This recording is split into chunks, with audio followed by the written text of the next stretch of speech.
certainly would want myself in my own theoretical work, in my own empirical work, to find new theories, develop new theories.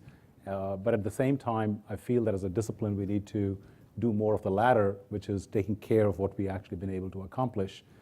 I'll make some points about what we can do to move in both directions. So as far as new theory development is concerned, this is a topic that many speakers have spoken since this afternoon. It includes a whole range of activities. This afternoon, Ajay quizzed us about, what is a construct, for example. Many activities dealing with new theory development, oftentimes, but not always, start with the development of a construct. Peter said, well, the best way to develop a theory is to ask good questions.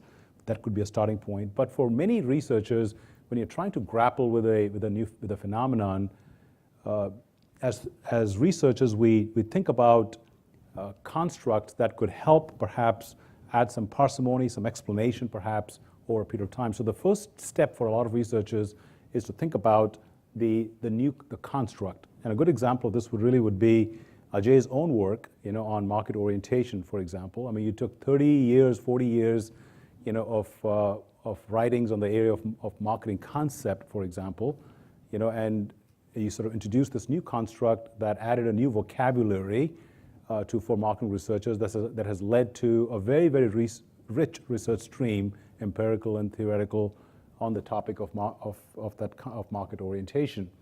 So once we have identified a construct, we can spend some time as researchers articulating the logic and rationale for new relationships. So for example, in your own work, Ajay, I think you sort of get one of the first sort of intuitive, the work that you and Bernie did was to sort of, you started with the premise that the market orientation construct is interesting because you saw there was a basis for arguing that perhaps it's going to have a relationship with things that we care about, which is market performance or other kinds of performance. So as researchers, when we start thinking about developing theories, we oftentimes start with constructs. We think about possible relationships that might be relevant in that construct.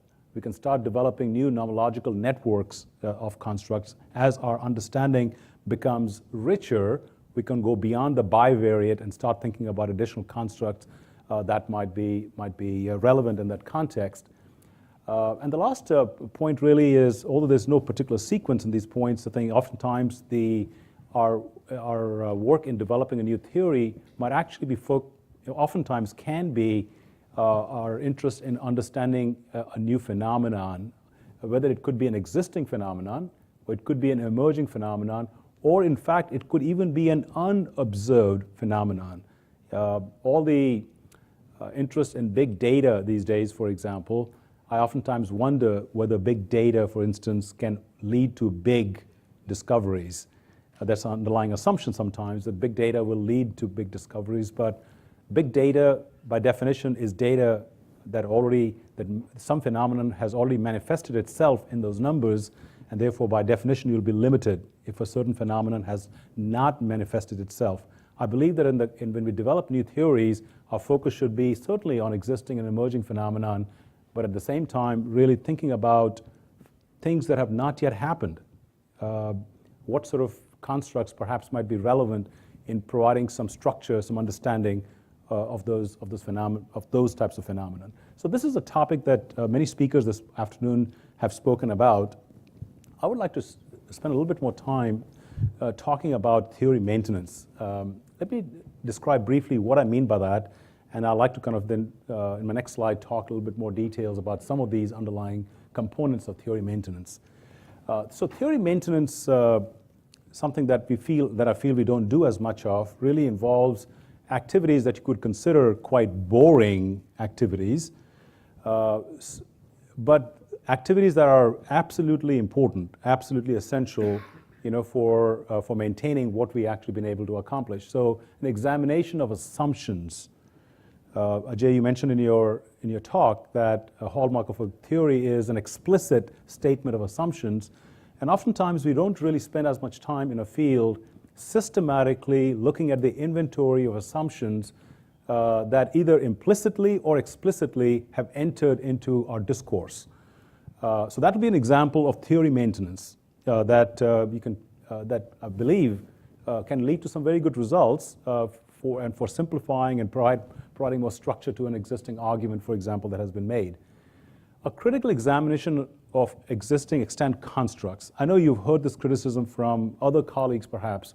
As a field, we are notorious, for reinventing the same constructs over and over again. We see them in different forms, perhaps, and you can take your own personal kind of a favorite example.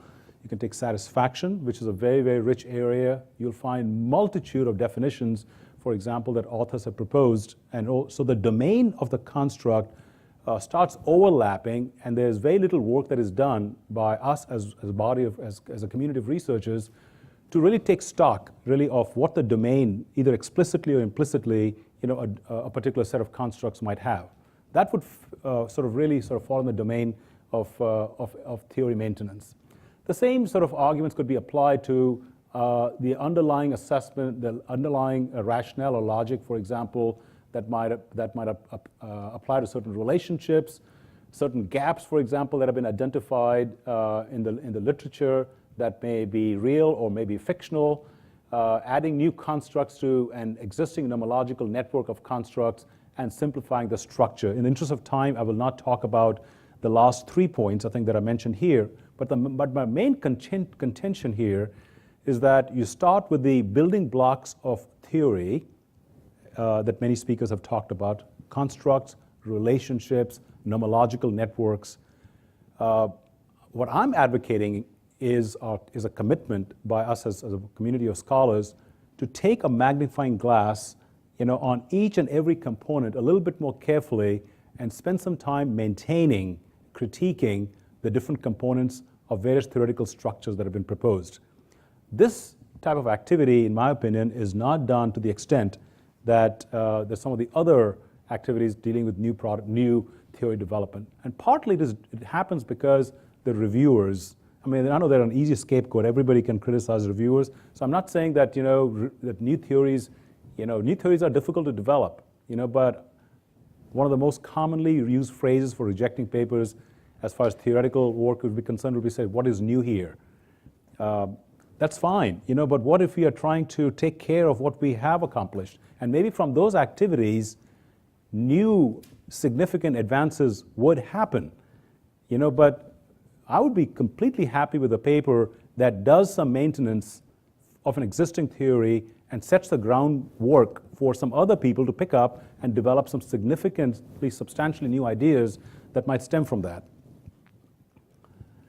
So I'm going to end my talk today actually by kind of talking a little bit about the interrelationship or the connections between theory maintenance and new theory development. So although I'm advocating that we should be spending more time on theory maintenance, the reason why I am excited about sort of doing that kind of work is because it can lead to significant enhancement. So Lindley Dodden, one of the historians that I really love her work, she has a book in 1991 called Theory, Change, and Science, and she does talk about this interrelationship. To some extent, it's really goes back to Shelby's discussion earlier about the contrast between discovery and justification. Discovery really is sort of the quest for new theory development. A lot of our justification work really kind of focuses really on whether our claims are right. Some of the theory maintenance work, for example, would fit in that justification category. But she says that a lot of the really good ideas don't just happen in a flash, which is the phrase that's been used previously, but vague ideas that are successfully refined and modified. And I would contend that the refinement and modification of existing ideas is the realm of theory maintenance. And we need to do more of that. And journals should be receptive to that kind of work, and they're not, I think, at this point. So I would like to conclude by talking a little bit about a paper that I really admire. This is Debbie McInnes, had a paper in 2011. And I'm going to sort of build on and adapt some of a framework that she presented. Many of you may have read her paper, perhaps, but it does fit with the argument that I wish to make in my talk today. So in her paper, she talks about the primary conceptual goal that researchers have when they start working on a piece of theoretical work. that goal or the set of goals can actually take different forms. So she argues that a researcher might have, for example, a goal for envisioning. Envisioning is the newness, looking at a new phenomenon, of identifying a new phenomenon, or looking at an existing phenomenon in a new way. So that could be sort of the envisioning, the way at least Debbie talks about it. Explicating is the sort of the delineation of an existing phenomenon, existing entities that represent a theoretical structure. Description really falls in this category. Relating is the contrasting, comparing and contrasting what we know. This theory says this theory says this.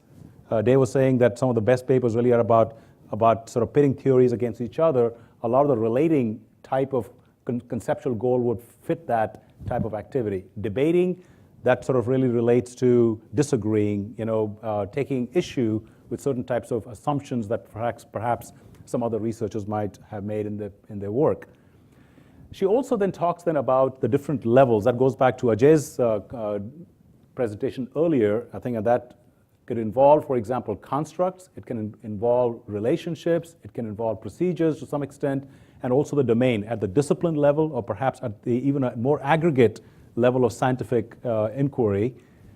So if you take these cells, you'll find that this first column is what would fall in the realm of theory, new theory development, where we identify a new phenomenon, or we are actually looking at an existing phenomenon with new eyes, and that activity can be done with the help of focusing on new constructs, identifying new constructs, identifying new relationships, looking at new procedures even that might help us understand a construct, perhaps getting a finer measure of a construct. The domain perhaps could be defined more clearly. Those activities would typically fall in the realm of new theory development. And the reviewers typically tend to really kind of push us for theory papers in this particular direction. And if you're able, and that's a very, very worthy goal, absolutely. And I'm all for it. And I would love to do more of this in my own career. But I would argue that there is this whole other set of activities that we are really not doing, that we really should be doing. So you can take actually, for example, each of these different cells, you can take constructs like satisfaction. If somebody wrote a very nice paper, short paper, that really sort of looked at the different ways in which satisfaction has been defined in a field, do a nice inventory of the domain that has been kind of developed over time, that would sort of an example of this explicating at the construct level. The same thing can be done for relationships and procedures and domain. A lot of debate articles, something you can agree or disagree with certain contentions, for example, that have been made. All these cells right here are not necessarily developed